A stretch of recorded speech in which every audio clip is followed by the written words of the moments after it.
애플트리스로 들어간 에르큐이 푸아로는 안내를 받아 응접실로 갔다.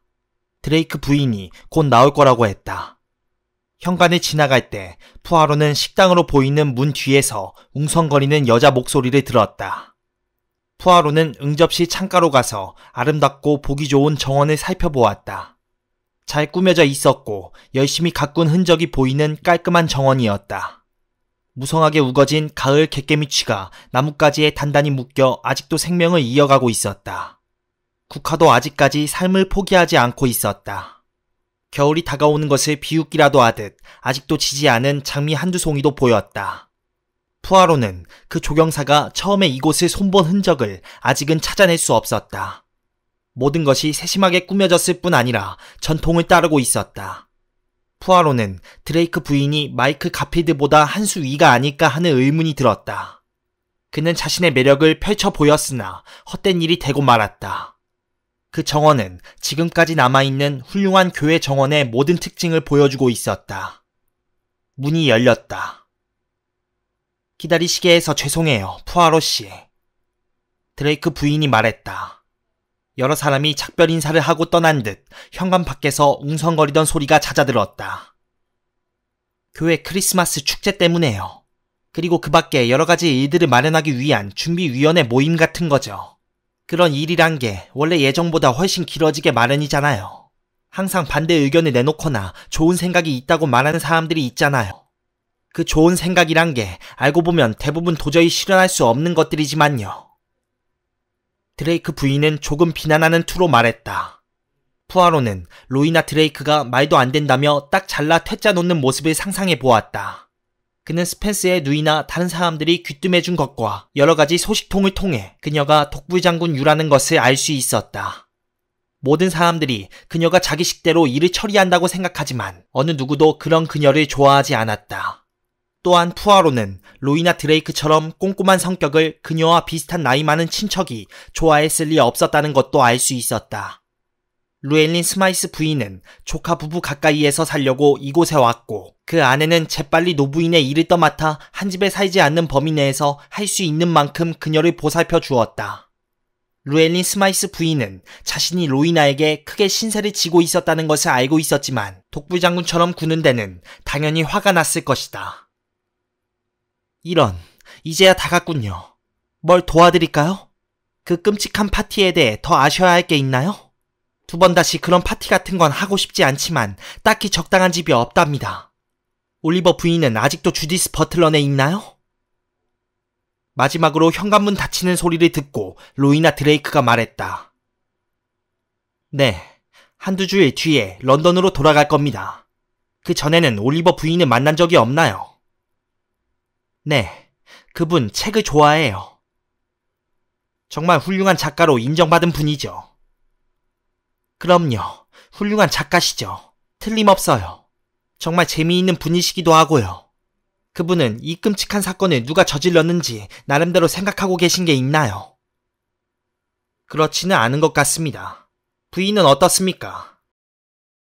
이미 말씀드렸잖아요. 아무것도 없다고요.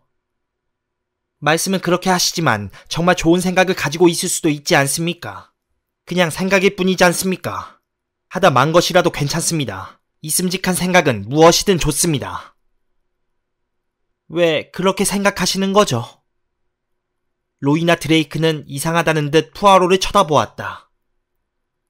정말 사소하고 별것 아닌 뭔가를 보았는데 나중에 생각해보니 의외로 중요한 경우도 있죠. 뭔가 확실한 사건을 염두에 두고 말씀하시는 것 같군요, 푸아로 씨. 그렇습니다. 어떤 사람한테 들은 말이 있어서요.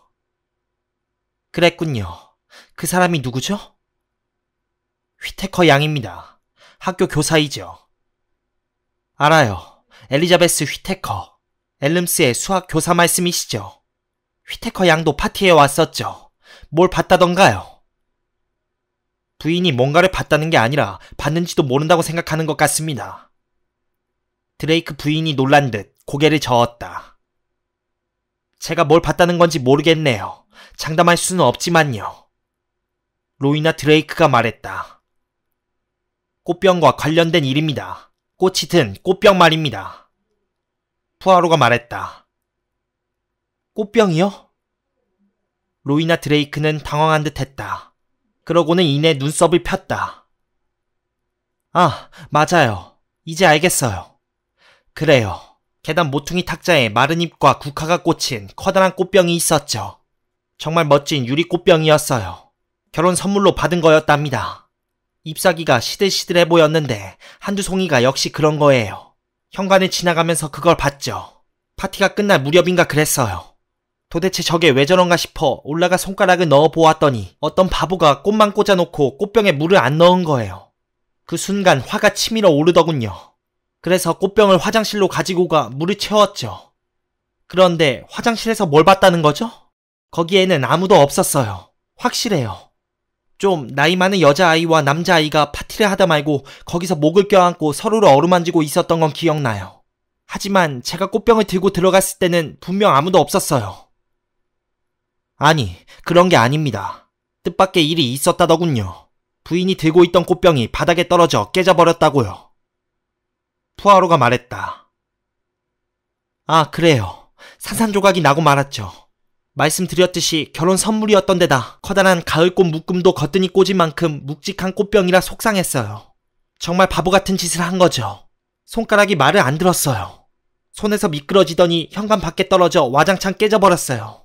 엘리자베스 휘테커가 거기 서 있었죠.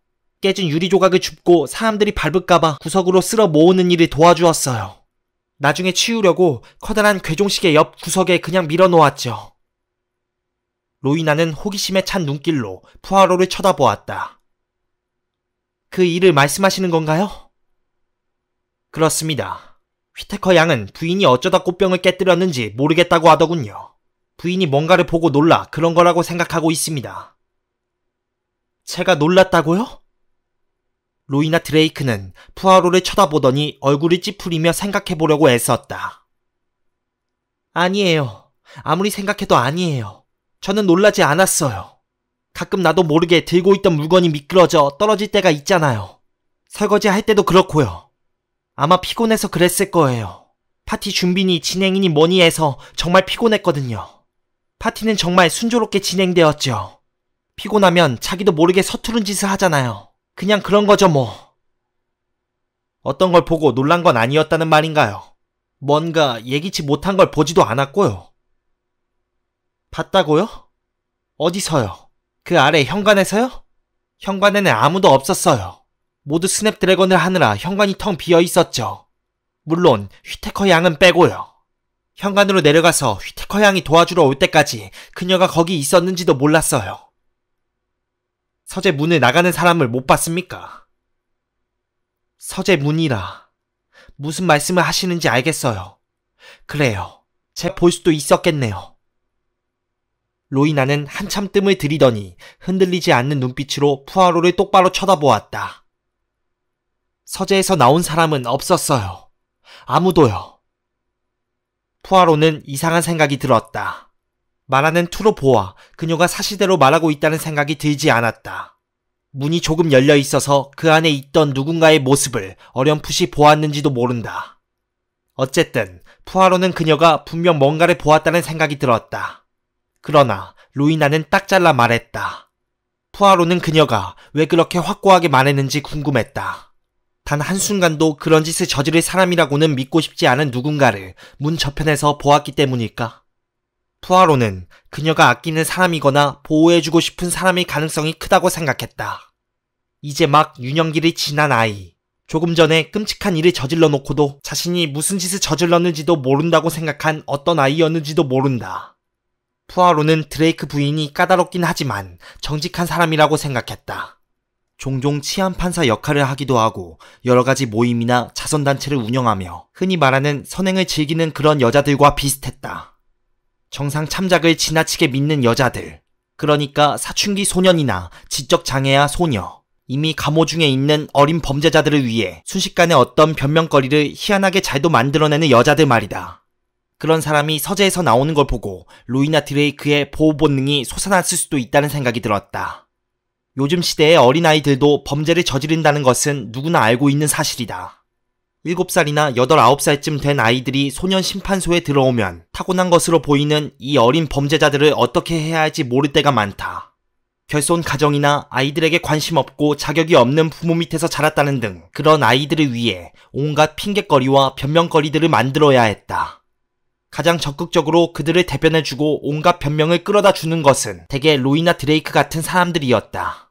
그런 경우를 제외하면 로이나 드레이크는 깐깐하고 비판적인 여자였다. 푸아로는 동의할 수 없었다. 그는 늘 정의를 먼저 생각하는 사람이었다. 그는 자비, 즉 지나친 자비에 대해 늘 회의적이었다. 벨기에와 영국, 두 나라에서 겪은 경험으로 볼 때 지나친 자비는 정의가 먼저 실행되고 그 다음에 자비를 고려했다면 생기지 않았을 무고한 희생자들을 낳았다. 그렇군요. 알겠습니다. 푸아로가 말했다. 설마 휘테커 양이 누군가 서재로 들어가는 걸 봤을 수도 있다고 생각하시나요? 드레이크 부인이 물었다. 푸아로는 호기심이 동했다. 그럴 수도 있다고 생각하십니까? 그저 하나의 가능성일 뿐이에요. 5분 전쯤 누군가 서재로 들어가는 걸 본 휘테커 양이 그 때문에 제가 꽃병을 깨뜨렸다고 생각할 수 있죠. 제가 그 사람을 봤을지도 모른다고 말이에요. 아마 휘테커 양은 그저 어렴풋이 본 것이어서 그 사람에 대해 말하고 싶지 않았겠죠. 어린아이나 소년의 뒷모습 같은 거 말이에요. 소년이나 소녀, 그러니까 아이나 10대 청소년일 거라고 생각하시는 겁니까?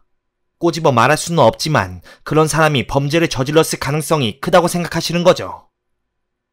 로이나는 그 점에 대해 마음속으로 곰곰이 생각해 보았다. 마침내 그녀가 입을 열었다. 네, 그런 것 같아요. 그 점에 대해 깊이 생각해 보지는 않았어요. 요즘에는 청소년 범죄가 너무 많은 것 같아요. 자기가 무얼 하고 있는지조차 모르는 어리석은 복수를 꿈꾸고 파괴적인 본능을 가진 족속들이죠. 어떤 한 사람이 아니라 그저 세상 모든 것을 증오하며 공중전화 부스를 부수거나 자동차 타이어를 난도질하거나 온갖 짓을 일삼죠. 이 시대의 증상 중 하나지요. 그렇기 때문에 아무 이유 없이 파티가 열리는 동안 아이를 익사시킨 것을 보면 자신의 행동에 대해 아직 완전히 책임지지 못하는 사람이라고 여기게 된답니다. 그럴 가능성이 가장 크다고 생각지 않으세요? 경찰도 부인과 같은 생각을 하고 있다고 여겨집니다. 아니면 그렇게 생각했었거나요. 그들도 알겠죠. 이 지역에 아주 뛰어난 형사 한 분이 계시답니다. 몇 건의 사건을 멋지게 해결했죠. 가진 수고도 기꺼이 감수하고 결코 포기하는 법이 없답니다. 빠른 시일 내에 끝나지는 않겠지만 결국 경찰이 이 사건을 해결할 거예요. 이런 일은 시간이 아주 오래 걸리는 것 같아요. 오랜 시간 끈기 있게 증거를 수집해야 하니까요. 이번 사건의 경우 증거를 모으기가 쉽지 않을 겁니다, 부인. 그럴 거예요. 남편이 죽었을 때였어요. 아시겠지만 다리를 절었거든요. 길을 건너다 차에 치여 납작 깔리다시피 했어요. 경찰은 도무지 혐의자를 찾지 못하는 거예요. 아실지 모르겠지만 제 남편은 소아마비였거든요. 6년 전 소아마비에 걸려 몸의 일부분이 마비됐죠. 조금 나아지기는 했지만 여전히 다리를 절었기 때문에 차가 빠른 속도로 다가오면 피하기가 무척 힘들었답니다. 남편은 간호사나 간호사와 같은 아내가 부축하는 걸 너무 싫어해서 늘 저나 다른 사람의 도움 없이 혼자 밖에 나가겠다고 고집을 부렸고 길을 건널 때도 항상 조심했죠. 하지만 저는 죄책감이 들었어요. 사고가 일어나면 원래 스스로를 탓하기 마련이잖아요. 루엘린 스마이스 부인이 돌아가시기 전 일인가요? 아니에요. 이모님은 그 일이 있고 얼마 지나지 않아 바로 돌아가셨어요.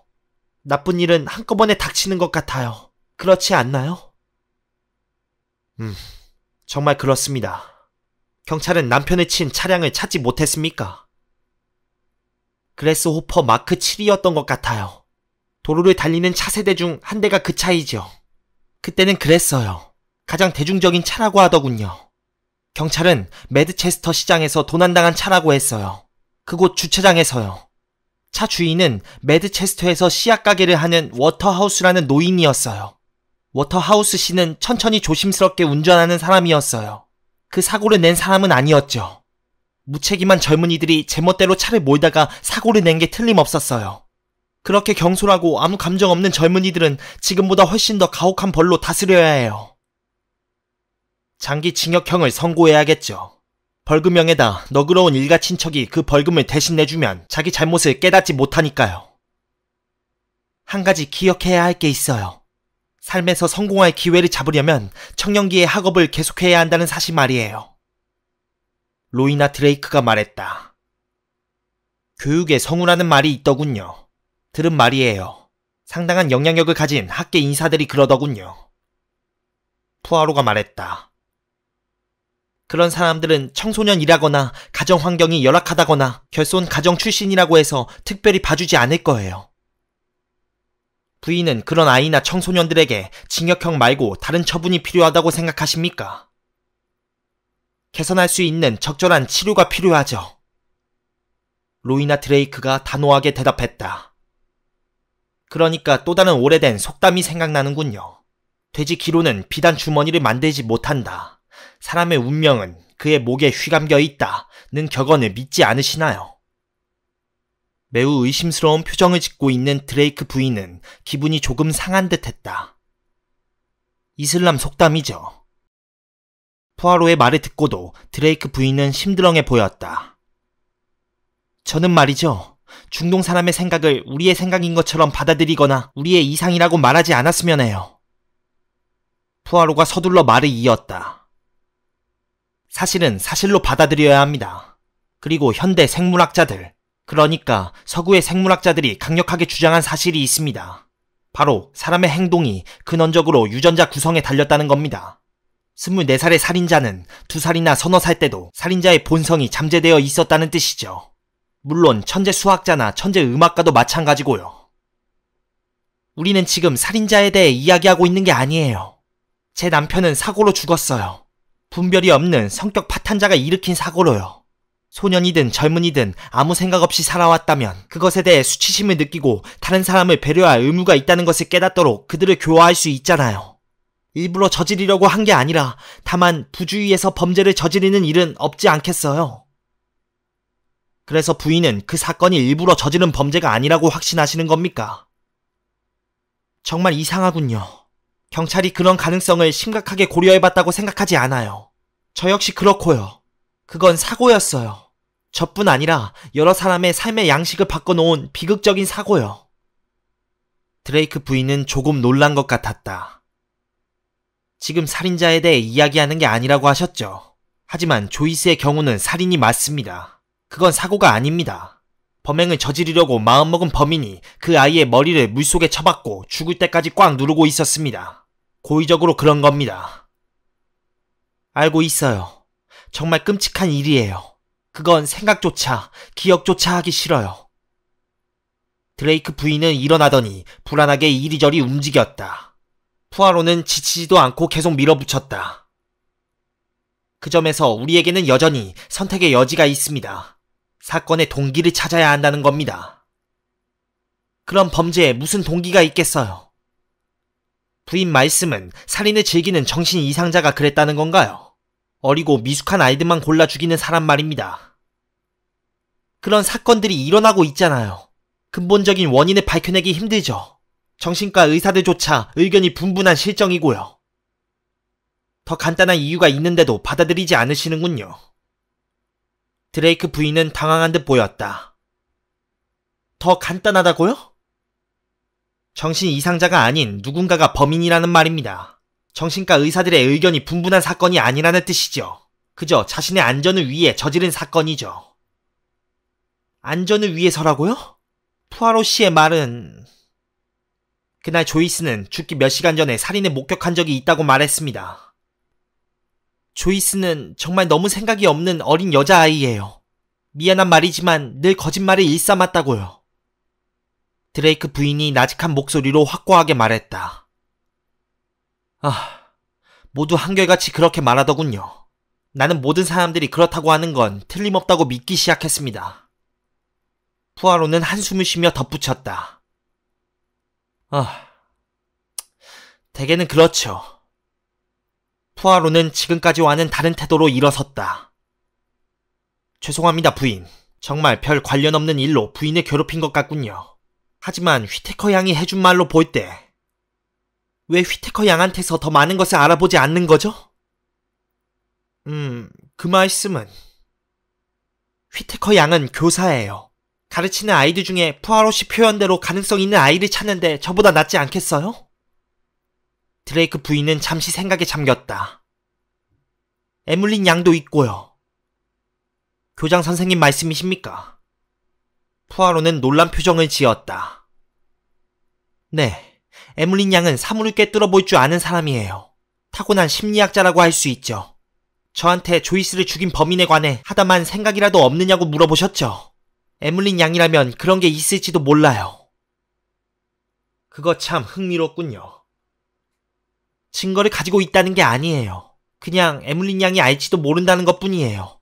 푸아로 씨께 말씀드릴 게 있을 거예요. 하지만 그거 말하지는 않을 거예요. 그러니까 내가 아직도 갈 길이 멀다는 뜻이군요. 사람들이 뭔가를 알고 있지만 나에게 말해주지 않는다는 거죠. 푸아로는 생각에 잠겨 로이나 드레이크를 쳐다보았다. 부인의 친척인 루엘린 스마이스 부인의 옆에서 시중들던 외국인 오페어 걸이 있었다던데요. 이 마을에 떠도는 소문이란 소문은 다 알고 계신 것 같군요. 네, 있었어요. 이모님이 돌아가신 지 얼마 안 되어 갑자기 여기를 떠났어요. 로이나가 냉랭하게 말했다. 그럴 만한 이유가 있었던 것 같더군요. 명예훼손이나 충상모략이라고 할지 모르겠지만 그 아가씨가 이모님의 유언장을 위조한 건 틀림없는 사실이에요. 아니면 누군가 거들어 그렇게 했겠죠. 누군가라뇨. 그 아가씨는 매드체스터의 어느 변호사 사무실에서 일하는 청년과 친하게 지냈어요. 예전에 위조 사건에 연루된 적이 있는 청년이었죠. 아가씨가 사라지는 바람에 그 소송이 법정까지 가지는 않았어요. 그 아가씨는 유언장을 검인받지 못했다는 것과 법정 공방을 벌여야 한다는 사실을 알게 된 거예요. 이 마을을 떠난 뒤로 두 번 다시 소식을 듣지 못했어요. 그녀 역시 결손 가정에서 자랐다더군요. 푸아로가 말했다. 로이나 드레이크가 날카롭게 푸아로를 쳐다보았다. 그러나 그는 상냥한 미소를 지으며 말했다. 시간을 내주셔서 고맙습니다, 부인. 애플트리스를 나온 푸아로는 헬프슬리 공동묘지라는 표지판이 붙은 간선 도로에서 벗어난 갈림길을 따라 조금 걸어갔다. 헬프슬리 공동묘지는 그리 멀지 않은 곳에 있었다. 기껏해야 10분 정도만 걸으면 되는 거리였다. 아마도 거주지로서 우들레이 커먼의 가치가 점점 높아지는 데 맞춰 최근 10년 사이에 만들어진 묘지인 게 분명했다. 200년에서 300년 전에 지어진 적당한 크기의 교회가 있었는데 그 주위에 아주 작은 땅은 이미 꽉 차 있었다. 그래서 두 개의 들판을 가로지르는 오솔길로 이어진 곳에 새로운 묘지를 만든 것이다. 푸아로는 대리석이나 화강암에 적절한 소감을 새겨넣는 오늘날의 공동묘지가 너무 상업적이라는 생각을 했다. 유골암, 돌, 조각, 그리고 덤불이나 꽃을 조금 심어놓는 게 다였다. 눈길을 끌만한 오래된 묘비명이나 비문은 없었다. 골동품 수집상이 좋아할 만한 것도 없었다. 깨끗하고 깔끔하고 단정하며 적절한 소감이 적혀있을 뿐이었다. 푸아로는 2년에서 3년 사이에 만들어진 몇 개의 무덤 가까이에 있는 거의 같은 시기에 만들어진 무덤의 비석에 적힌 글을 읽으려고 걸음을 멈췄다. 거기에는 간단한 글귀가 새겨져 있었다. 로이나 에러벨러 드레이크의 사랑하는 남편 휴고 에드먼드 드레이크 잠들다. 1900땡땡년 3월 20일 세상을 떠나다. 여호와께서 사랑하시는 자에게 잠을 주시는도다. 활동적인 로이나 드레이크의 인상이 생생한 푸아로는 아마도 고인이 된 드레이크에게 잠은 반가운 모습으로 다가왔을 거라는 생각이 들었다. 새하얀 유골함이 제자리에 안치되어 있었고 꽃의 잔해들이 그 안에 담겨 있었다. 이승을 떠난 선량한 시민들의 무덤을 돌보기 위해 고용된 나이 많은 정원사가 푸아로와 잠깐이나마 이야기를 나눠보려고 기분 좋게 다가와 괭이와 빗자루를 옆에 놓았다. 여기는 처음이시군요. 그렇죠, 선생님. 정원사가 말했다. 그렇습니다. 내 조상들이 그랬듯 초면이군요. 푸아로가 말했다. 아, 네. 그와 비슷한 구절을 새긴 무덤이 어딘가에 있지요. 저쪽 구석 어디일 겁니다. 정원사는 계속 말을 붙였다. 여기 묻힌 드레이크 씨는 정말 멋진 신사였습니다. 다리를 절었지요. 소아마비인가 하는 병을 앓았거든요. 이름과 달리 어린아이만 앓는 병이 아닙니다. 다 큰 어른들도 걸릴 수 있답니다. 제 아내의 친척 아주머니도 스페인에 갔다가 소아마비에 걸렸지 뭡니까. 관광을 갔다가 어떤 강에서 목욕을 했다지요. 사람들은 그걸 수인성 전염병이라고 하는데 잘 모르는 것 같았습니다. 사실 의사들도 모릅니다. 그래도 요즘은 세상 참 많이 좋아졌어요. 아이들한테 예방주사니 뭐니 다 놔주거든요. 예전만큼 흔한 병은 아니지요. 훌륭한 신사였던 드레이크 씨는 불구의 몸으로 힘들어하기는 했지만 불평하는 법이 없었어요. 한창 때는 정말 날리는 만능 운동선수였죠. 이 마을 크리켓팀에서 타자를 맡았는데 경계선 너머까지 공을 날린 적이 얼마나 많았는지 모릅니다. 그래요. 정말 훌륭한 신사였어요. 사고로 죽었죠. 그래요. 땅거미가 질 무렵 길을 건너다 그렇게 됐죠. 귀까지 수염을 기른 젊은 폭력배 2명이 탄 차였답니다. 사람들이 그러더군요. 멈추지도 않고 계속 갔대요. 뒤돌아보지도 않고 말이죠. 사고 차량은 32km쯤 떨어진 주차장 어딘가에 버렸다더군요. 그 젊은이들 차도 아니었대요. 어디 다른 주차장에서 훔친 차였답니다. 끔찍한 일이에요. 그런 사고가 요즘에는 너무 많이 일어나니 말입니다. 게다가 경찰은 속수무책일 때가 많답니다. 드레이크 부인은 드레이크 씨에게 매우 헌신적이었죠. 사고로 매우 힘들어했어요. 거의 매주 꽃을 들고 와 무덤에 놓고 가지요. 정말 서로에게 헌신적인 부부였어요. 드레이크 부인은 여기 오래 머물지 않을 것 같습니다. 그렇습니까? 이곳에 정말 좋은 집도 있지 않습니까? 그야 물론 그렇지요. 이 마을에서 하는 일도 많고요. 부녀회며 다가회며 그것 말고도 여러 모임을 맡고 있지요. 하는 일이 정말 많기는 합니다. 사람들을 힘들게 할 때도 있고요. 아시겠지만 사람들을 부리는 성격이잖아요. 몇몇 사람들은 그녀가 명령하고 간섭한다고 그러더군요. 하지만 구교 목사는 그녀에게 의지하죠. 여성 활동이나 행사를 추진하는 데는 따라갈 사람이 없거든요. 관광이나 야외 활동도 계획하고 준비하죠. 그래요. 마누라한테는 이런 말 하고 싶지 않지만 아무리 온갖 자선 행사를 벌인다고 해서 그걸 하는 부인네들까지 좋게 보이는 건 아니라는 생각이 종종 들어요. 늘 자기들이 가장 잘 안다고 하지요. 항상 해야 하는 일과 해서는 안 되는 일을 읊어가면서요. 자유로운 게 없어요. 요즘은 어딜 가나 자유롭지 않아요. 그런데도 드레이크 부인이 이곳을 떠날지도 모른다고요. 꼭 외국 어딘가로 가서 살지 않는다고 해도 이상할 건 없어요. 드레이크 부부는 외국에 머무는 걸 좋아해서 휴가철이면 종종 떠나곤 했으니까요. 어째서 부인이 이곳을 떠나고 싶어 한다고 생각하시는 겁니까? 노인은 갑자기 심술궂은 미소를 지었다. 말하자면 드레이크 부인은 이곳에서 할 일을 다 했거든요. 성경 표현을 빌리면 자신이 일할 또 다른 포도밭이 필요한 거죠. 부인은 선행을 더 많이 해야 직성이 풀리는 사람이거든요. 이 근방에서는 더 이상 할 게 없어요. 심지어 필요 이상으로 다 해버렸다고 생각하는 사람도 있지요. 새로 일할 곳이 필요하다는 거군요. 푸아로가 물었다. 바로 그겁니다.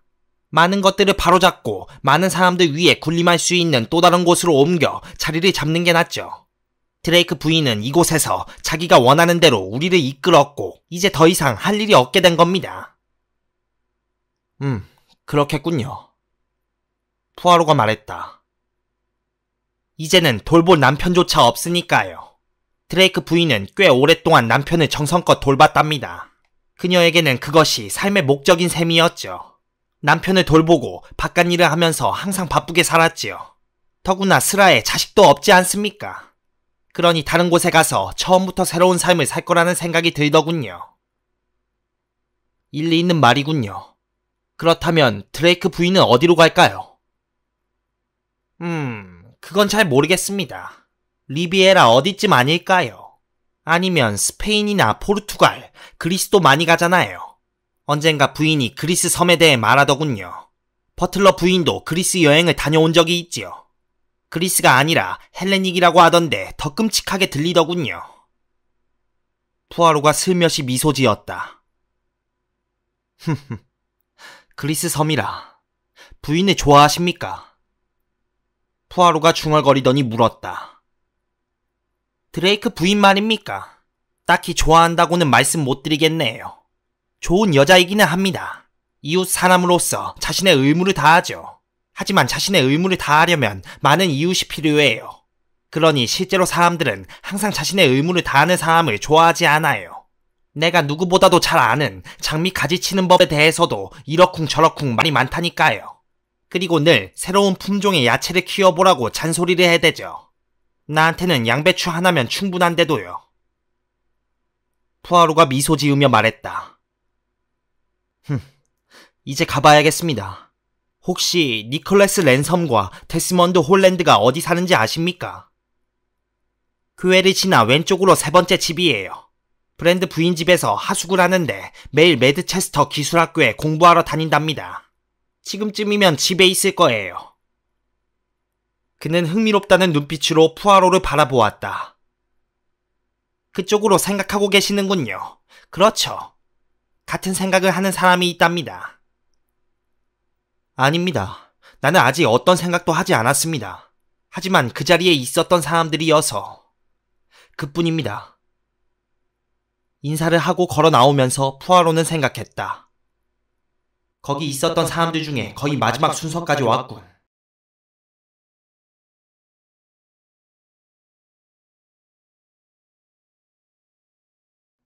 불안해하는 듯 보이는 두 쌍의 눈이 푸아로를 쳐다보았다.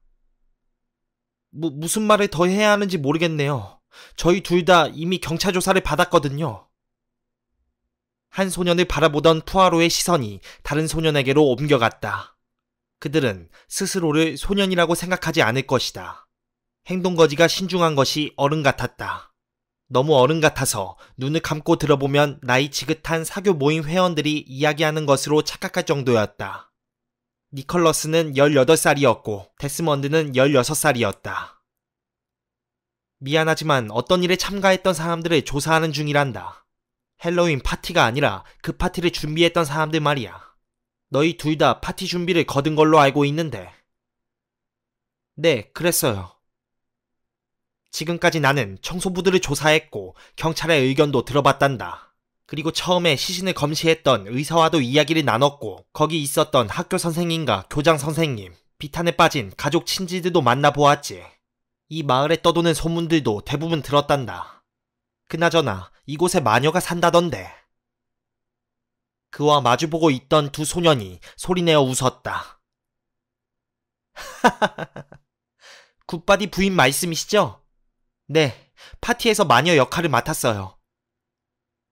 내가 여기에 온 건 예리한 눈과 귀를 지녔고 최신 과학 지식과 빈틈없는 철학으로 무장한 젊은 세대들에게 물어보고 싶은 게 있어서야. 이 문제에 대해 너희 생각을 들어보고 싶구나. 푸아로는 맞은편에 앉아있는 18살과 16살 두 소년을 쳐다보며 생각에 잠겼다. 그들은 경찰에게는 청소년이요, 푸아로에게는 소년, 신문 기자들에게는 10대들이었다. 그들을 무엇이라 부르건 그건 오늘날의 산물이었다. 푸아로가 방금 이야기를 시작하면서 입에 발린 칭찬을 한 것처럼 정신 수준이 높지는 않더라도 두 소년은 결코 우둔한 아이들이 아니었다. 헬로윈 파티에 참석한 그들은 드레이크 부인을 돕는 자리에도 있었다. 이들은 사다리에 올라갔고 노란 호박들을 정해진 자리에 놓았으며 꼬마 전구를 달기 위해 간단한 전선 작업을 하기도 했다. 그리고 10대 소녀들이 희망에 부풀어 상상한 장래 남편간의 모습을 찍은 가짜 사진들을 가지고 솜씨 좋게 효과를 냈다. 그들은 또한 우연히 레글런 경위가 심중에 담아두었고 나이 많은 정원사가 보기에도 의심할 만한 딱 그 나이대였다. 이 나이대가 저지르는 살인사건 건수가 최근 몇 년간 꾸준히 늘어나고 있는 실정이었다. 푸아로 자신이 특별히 의심하고 있다기보다 어떤 것이든 가능성이 있기 때문이었다.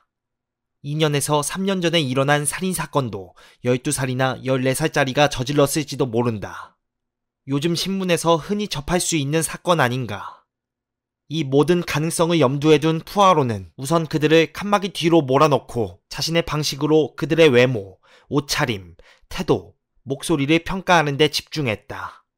그러기 위해 푸아로는 본심을 감추고 듣기 좋은 말과 외국인 특유의 말투와 몸짓으로 그들을 옹호하고 있다는 것을 보여주어 비록 그들이 예의 바르고 반듯한 행동거지로 가리기는 하겠지만 마음껏 자신을 얕잡아 보게 했다. 18살인 니컬러스는 잘생긴 얼굴에 구렛나루를 짧게 길렀고 머리카락은 목에서 훨씬 아래까지 내려왔으며 장례식에 알맞은 검은색 옷을 입고 있었다. 얼마 전에 일어난 비극적인 사건을 애도하는 의미가 아니라 단지 나름의 취향으로 최신 유행을 따르는 것이었다. 그보다 어린 소녀는 장밋빛 벨벳 코트에 연자주빛 바지와 풀이 달린 와이셔츠를 입고 있었다. 모두 이 마을이 아닌 다른 지역에서 꽤 비싸게 주고 산 옷이었다. 부모나 보호자가 사준 게 아니라 자신들이 직접 산 것 같았다. 데스먼드의 머리는 황갈색으로 숱이 굉장히 많았다. 파티가 열리던 날 오전인가 오후에 파티 준비를 도우러 거기 갔었지. 일은 오후였어요. 니콜러스가 바로 잡았다. 어떤 걸 거들었니? 여러 사람한테 들었지만 잘 모르겠더구나. 서로 다른 말을 해서 말이다. 우선 정구다는 일을 했어요. 높이 매달아야 할 것들이 있어서 사다리를 타고 올라갔죠. 정말 멋진 사진들도 있었다던데. 데스먼드는 곧바로 호주머니에서 종이 묶음을 꺼내 의기양양하게 카드 몇 장을 뽑아 들었다. 이것들을 미리 만들어놨었죠. 여자아이들의 장래 남편감들이에요. 여자들은 하나같이 다 똑같아요. 최신 유행을 좋아하죠. 그만하면 구색을 잘 갖춘 셈이죠? 데스먼드는 카드 몇 장을 푸아로에게 건넸다. 푸아로는 황갈색 수염을 기른 젊은이와 머리 뒤쪽으로 후광이 비치는 젊은이, 그리고 머리카락이 거의 무릎까지 내려오는 젊은이의 흐릿한 사진들을 흥미롭게 쳐다보았다. 그럴듯하게 구렛나루를 붙이고 분장도 했다. 전부 다른 모습이에요. 그렇게 나쁘지는 않죠? 모델도 있었겠구나. 아니요. 전부 다 우리예요. 그냥 분장만 한 거죠. 닉과 제가 다 한 거예요. 닉이 제 사진을 찍고 제가 닉 사진을 찍었죠. 머리하고 수염만 바꿨어요. 정말 솜씨가 좋구나. 푸아로가 말했다. 영혼처럼 보이려고 초점을 약간 흐리게 찍었어요. 니콜러스가 말했다. 드레이크 부인이 이걸 보고 아주 좋아했어요. 우리한테 축하한다고 하면서 웃었어요. 그 집에서 우리가 맡았던 건 대부분 전기 만지는 일이었어요. 우선 조명 한두 개를 설치해 놓는 거예요. 그리고 여자아이들이 거울을 들고 앉은 뒤 우리 중 하나가 자세를 취하면 스크린에 영상이 불쑥 떠오르는 거죠. 그러면 여자아이는 구렛나루나 턱수염을 기른 얼굴을 거울로 보는 거예요. 여자아이들은 그게 너희 둘이라는 거 알고 있었니? 아, 그때는 몰랐을 거예요. 파티 때는 몰랐어요. 그 집에서 우리가 파티 준비를 거들었다는 건 알았지만 거울에 나타난 모습이 우리라는 건 몰랐을 거예요.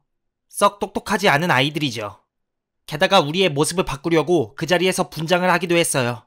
제가 먼저 나타났고 그 다음이 니콜러스였어요. 여자아이들이 소리를 지르며 어쩔 줄 몰라 하더라고요. 어찌나 웃기던지. 그날 오후에 누가 거기에 있었지? 파티에 왔던 사람들 말고 말이야. 파티에는 한 30명쯤 왔을 거예요. 그날 오후에 있었던 사람은 드레이크 부인과 버틀러 부인, 그리고 학교 선생님인데 이름이 휘테커였던 것 같아요. 플랫터버 부인인가 하는 분도 있었어요. 오르간 연주자의 누이 아니면 부인일 거예요. 퍼거슨 박사님 병원의 약사인 리양도 있었어요. 마침 오후에 쉬는 날이라 거들어주러 온 거죠. 도움이 될 만한 일을 거들어주려고 아이들 몇 명도 왔지만 그다지 도움이 된 것 같지는 않아요. 여자아이들은 그냥 여기저기 돌아다니면서 킥킥거리기나 할 뿐이었죠. 아, 그랬구나. 그 여자아이들이 누구였는지 기억나니? 레이노진의 딸들도 있었어요. 불쌍하게 죽은 조이스와 그 언니 앤 말이에요. 앤은 짜증나는 아이예요. 거만하기가 이를 데 없죠. 엄청 똑똑하더라고요. 전 과목 A는 따놓은 당상일 거예요. 그리고 남동생 리어폴드가 있었는데 걔도 짜증나요. 사람 말을 몰래 엿듣고는 여기저기 떠벌리고 다니거든요. 정말 심술궂은 놈이죠. 그리고 비어트리스 아들리와 정말 무딘 캐시 그랜트가 있었고 물론 일하는 아주머니들도 있었어요. 청소하시는 분이요. 그 밖에 푸아로 씨를 데리고 온 그 작가분이 있었고요. 데스먼드가 말했다. 남자는 없었니? 아, 목사님이 있었어요.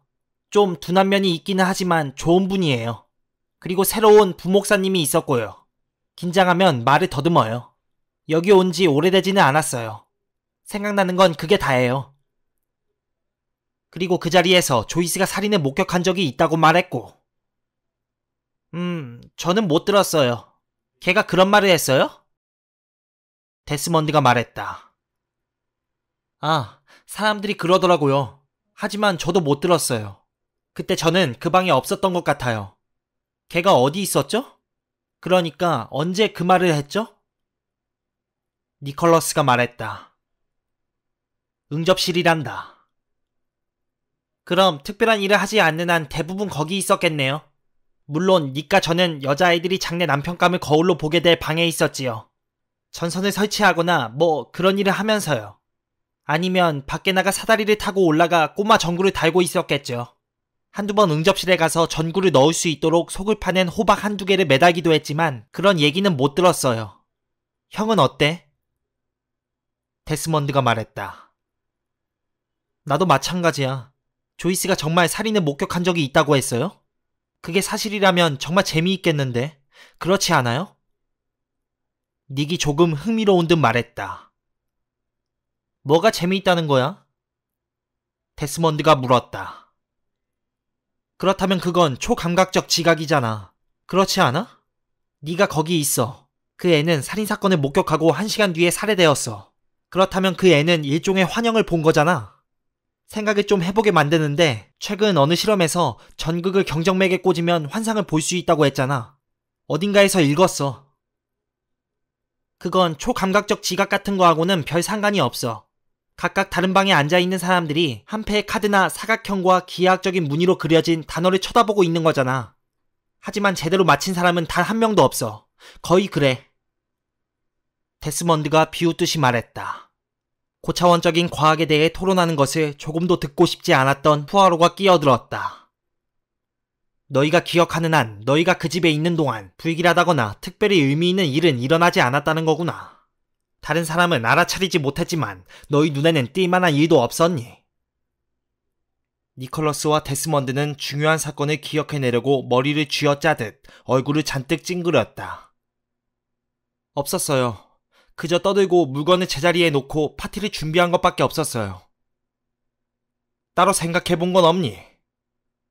푸아로가 니콜러스에게 물었다. 누가 조이스를 죽였는지 생각해봤냐는 뜻인가요?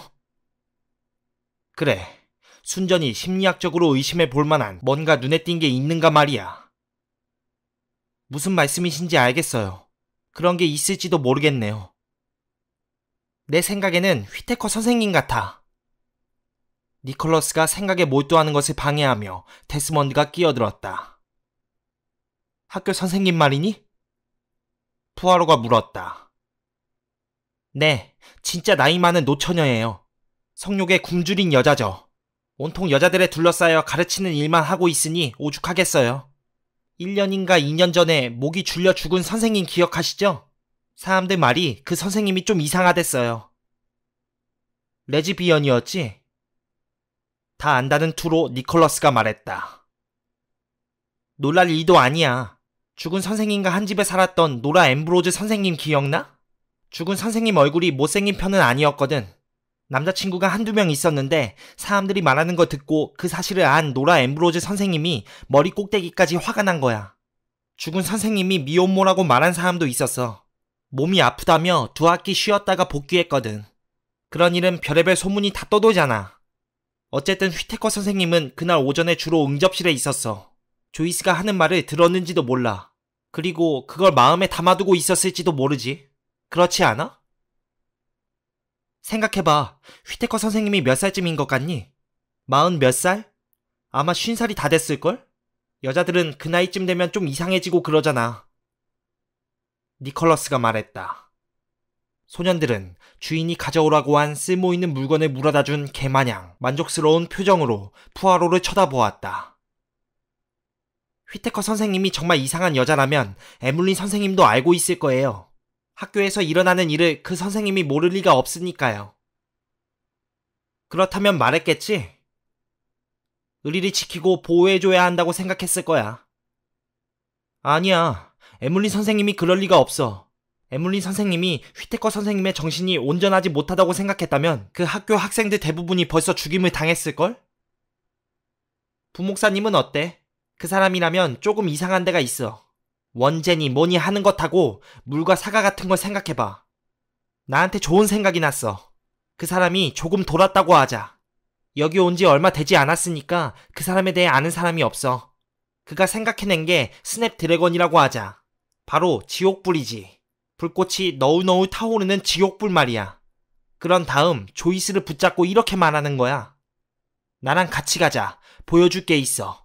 그러고는 사과가 있는 방으로 데리고 가서 무릎 꿇어 라고 말하는 거지. 이건 세례식이야 라면서 그의 머리를 물속에 처박는 거야. 어때? 그럴듯하지? 아담과 이브와 사과와 지옥불과 스냅드래곤과 죄사함을 위해 다시 받는 세례식.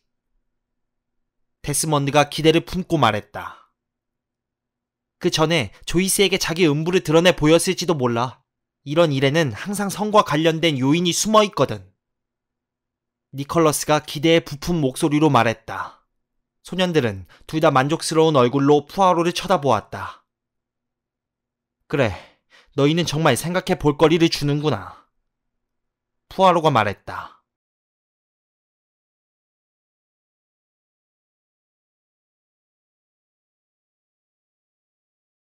에르큐의 푸아로는 흥미를 가지고 굿바디 부인의 얼굴을 쳐다보았다. 마녀 역을 맡기에 정말 안성맞춤이었다. 그런 얼굴을 가진 부인의 성격이 믿을 수 없을 정도로 상냥하기는 했지만 선입견이 사라지지는 않았다. 굿바디 부인은 즐겁고 유쾌하게 말했다. 네, 저도 그 자리에 있었고 말고요. 이 동네에서 마녀 역은 제가 도맡아 하지요. 목사님이 작년에 저를 칭찬하시면서 축제에서 그렇게 뾰족한 모자를 새로 사줘야겠다고 했어요. 다른 것과 마찬가지로 마녀의 모자도 닳게 마련이니까요. 그래요. 그날 저도 거기 있었어요. 시를 읊었지요. 그러니까 여자아이들의 세례명으로 그 아이들에게 시를 지어준 거예요. 한 번은 비어트리스, 한 번은 앤. 이렇게 모든 아이들에게 해주었지요. 그러고 나서 영혼의 목소리를 맡은 사람에게 그 시를 주었고 그가 거울에 비친 소녀에게 그걸 낭송해 주었지요. 그런 다음 니콜러스와 데스먼드가 가짜 사진을 떨어뜨렸고요. 어떤 때는 우스워 죽겠더라고요. 온 얼굴에 수염을 덕지덕지 붙이고 서로 사진을 찍어주는 남자아이들의 모습을 상상해보세요. 게다가 차려입은 꼴이라니. 얼마 전에 데스먼드를 만났는데 뭘 입고 있었는지 알면 놀라실 거예요. 장밋빛 코트에 옅은 황갈색 반바지를 입고 있더라니까요. 여자아이들은 저리 가라죠. 여자아이들이 생각하는 거라곤 치마를 좀 더 위로 올리는 것밖에 없어요. 그러려면 속옷을 더 많이 껴입어야 하니 썩 좋은 일도 아니죠. 바디 스타킹이니 타이즈니 하는. 우리 때는 합창 단원이나 입던 것들을 사는데 돈을 다 써버린답니다. 하지만 남자아이들은 맙소사, 물총새나 공작, 아니 극락조 같다니까요. 하기야 저도 색이 약간 들어간 걸 좋아해서 옛날 역사시대의 그림을 보면 정말 재미있었겠다는 생각을 늘 한답니다. 모두 레이스 달린 옷을 입고 곱슬머리에 기사 모자 같은 걸 쓰고 있잖아요. 여자아이들에게 매력적으로 보일 수밖에요. 그리고 몸에 꼭 끼는 상의와 타이츠도요. 역사시대의 소녀들이 생각할 수 있었던 거라고는 나중에 크리놀린이라고 불리게 된 엄청나게 부푼 치마하고 목에 주름을 많이 넣은 옷을 입는 것뿐이었을 거예요. 우리 할머니는 당신이 모시던 아가씨들 얘기를 들려주곤 했어요. 할머니는 명문 빅토리아 가문에서 일했거든요. 빅토리아 여왕시대 이전인 것 같아요. 그때는 머리가 배처럼 생긴 왕이 다스리던 시절이죠. 어쨌든 할머니가 모시던 아가씨들은 발목까지 내려오는 모슬린 가운을 가지고 있었는데 온갖 새침을 다 떨면서도 모슬린을 물에 적셔 몸에 착 달라붙게 입었더라고요. 보여줄 건 다 보여주려고 말이에요. 정말 얌전한 척하면서 돌아다니지만 정작 그걸 보는 신사들은 흥분한 거죠. 저는 드레이크 부인에게 파티에 쓸 유리구슬을 빌려줬답니다. 중고품 할인 판매하는 데서 산 거예요. 지금은 굴뚝 옆에 달려있는데 보셨나요? 정말 선명한 암청색이랍니다. 보통 때는 문 위에 달아놓지요. 점도 치십니까? 그렇다고 말하면 안 되겠죠. 경찰들은 그런 걸 안 좋아하니까요. 제가 치는 종류의 점을 싫어하는 건 아니지만요. 식은 죽 먹기죠. 이 마을에서 누가 누구와 사귀는지 다 알고 있으니 더 쉽죠. 굿바디 부인이 킥킥거렸다. 유리 구슬로 조이스를 죽인 범인이 누군지 알아봐 주시겠습니까? 착각하셨군요. 점칠 때 보는 건 수정구슬이지 마녀를 내쫓으려고 만든 유리구슬이 아니랍니다. 내가 생각하는 것을 말한다 해도 푸아로 씨는 좋아하지 않을 거예요. 자연의 이치에 맞지 않는다고 생각할 테니까요. 하지만 자연의 이치에 맞지 않는 일들이 이 세상에 너무 많이 일어나고 있지요. 일리 있는 말입니다. 이곳은 대체로 살기 좋은 곳이에요. 사람들도 대부분 젊잖아요. 하지만 어딜 가든 악마는 자기 것을 챙기게 마련이죠. 그렇게 타고나는 거죠. 흑마술 말입니까? 아니요, 그게 아니에요. 굿바디 부인은 경멸하는 투로 말했다. 그건 말도 안 되는 소리죠. 그런 건 옷을 쫙 빼입고 어리석은 짓을 일삼는 사람들이나 하는 거죠. 섹스니 뭐니 하면서요. 내 말은 악마가 자신의 손으로 건드리는 사람들을 뜻하는 거예요. 그런 사람들은 그렇게 태어난 거예요. 루시퍼의 자손들이죠. 태어날 때부터 그 사람들에게는 얻는 게 있다면 사람을 죽이는 일도 정말 별거 아니랍니다. 살인을 해서 뭔가를 얻기만 한다면 괜찮은 거죠. 그들은 원하는 게 있으면 어떻게든 손에 넣고 말죠. 그것을 얻을 때도 잔인하기 그지없어요. 겉으로는 천사처럼 보이기도 한답니다. 예전에 어린 여자아이 하나가 있었어요. 7살이었는데 그 애가 자기 남동생과 여동생을 죽인 거예요. 쌍둥이 동생을요. 그것도 5개월에서 6개월밖에 안 된 아기들을요. 유모차에 앉아있는 채로 질식시킨 거죠. 여기 우들레이 커먼에서 있었던 일인가요? 아니요, 그건 아니에요. 우들레이 커먼은 아니었어요. 내 기억으로 요크셔였던 것 같아요. 정말 끔찍한 일이었죠. 그 아이가 얼마나 예뻤는지 모르는 날개 한 쌍을 붙이고 단상 위에 올라가 크리스마스 송가를 부르면 정말 딱 어울리는 아이였죠. 하지만 실상은 그렇지 않았다는 거예요. 그 아이의 마음은 무섭게 비틀려 있었어요. 무슨 말인지 아실 거예요. 나이도 지긋하시니 말이에요. 이 세상에는 사악한 것들이 얼마나 많은지 몰라요. 아, 부인 말이 맞습니다. 나도 너무나 잘 알고 있죠. 조이 목격했다면 그 애가 그랬다고 누가 그러던가요? 그 애가 자기 입으로 그랬습니다. 그 말을 믿을 이유가 없어요. 그 애는 꼬마 거짓말쟁이였으니까요. 그 사실이 믿어지지 않겠죠. 굿바디 부인은 날카로운 눈길로 푸아로를 바라보았다. 믿습니다. 정말입니다. 모든 사람들이 그렇게 얘기하니 믿지 않을 수 없더군요. 어느 집에 갑자기 이상한 일이 생기기도 하죠. 레이노즈 가족을 예로 들어볼까요? 레이노즈 씨는 부동산업을 하고 있지만 별 도움이 되지 않고 앞으로도 그럴 거예요. 절대 성공하지 못할 거예요. 레이노즈 부인은 어떤 일에 대해 걱정하고 애를 태우죠. 그들의 세 자녀는 누구 하나 부모를 닮지 않았어요. 애는 똑똑하니 공부를 잘할 거예요. 당연히 대학에 가서 교사가 되려고 공부하겠죠. 그런데 애는 거만한 아이예요. 너무 거만해서 누구도 그 애를 감당하지 못해요. 남자아이들은 2번 이상 그 애를 쳐다보지 않아요. 그리고 조이스는 앤처럼 똑똑하지 않은 것은 물론이고 남동생인 리어폴드만큼도 못하지만 똑똑해지고 싶어해요. 늘 다른 사람이 아는 것보다 더 많이 알고 싶어하고 다른 사람이 한 것보다 더 잘하고 싶어해서 사람들의 관심을 끌만한 말이라면 무슨 말이든 하죠. 하지만 행여 그 애가 한 말을 단 한마디도 믿지 마세요. 열의 9은 꾸며낸 말이니까요. 남자아이는 어떻습니까? 리어폴드요. 글쎄요. 이제 9살 아니면 10살쯤 됐을 텐데 꽤 똑똑해요. 손재주도 있고 다른 것도 잘하지요. 물리학 같은 걸 공부하고 싶어해요. 수학도 잘한답니다. 학교에서 하는 걸 보면 정말 놀랄 정도죠. 그래요. 똑똑한 아이예요. 커서 과학자가 될 거예요. 내 생각에 리어폴드가 과학자가 되면 원자폭탄처럼 끔찍한 걸 만들 것 같아요. 그런 아이는 항상 공부를 할 뿐 아니라 정말 똑똑하기 때문에 지구의 절반과 함께 우리 불쌍한 사람들을 파멸할 뭔가를 생각해낼 거예요. 리어폴드, 그 아이를 조심해야 해요. 그 아이는 사람들을 속이고 사람들 말을 잘 엿듣는답니다. 그렇게 해서 사람들의 비밀을 캐내지요. 그 아이한테 용돈이 어디서 났는지 정말 궁금해요. 엄마나 아빠가 주는 게 아니거든요. 그들은 그럴 만한 여유가 없어요. 그래도 그 아이한테는 항상 돈이 많답니다. 양말 속에 넣어 서랍 속에 감춰두고 이것저것 사들이지요. 꽤 비싼 장비들 말이에요. 그 돈이 어디서 날까요? 저는 그게 궁금해요. 사람들의 비밀을 알아내고는 그 비밀을 지켜주는 대가로 돈을 받는 것 같아요. 부인은 숨을 몰아쉬려고 말을 멈췄다. 그나저나 도움이 못 돼서 안타깝네요. 큰 도움이 되었습니다. 도망갔다는 외국인 아가씨는 어떻게 된 겁니까? 푸아로가 말했다. 제 생각에는 멀리 못 갔을 거예요. 딩동댕, 새끼 고양이가 우물 속에 있네.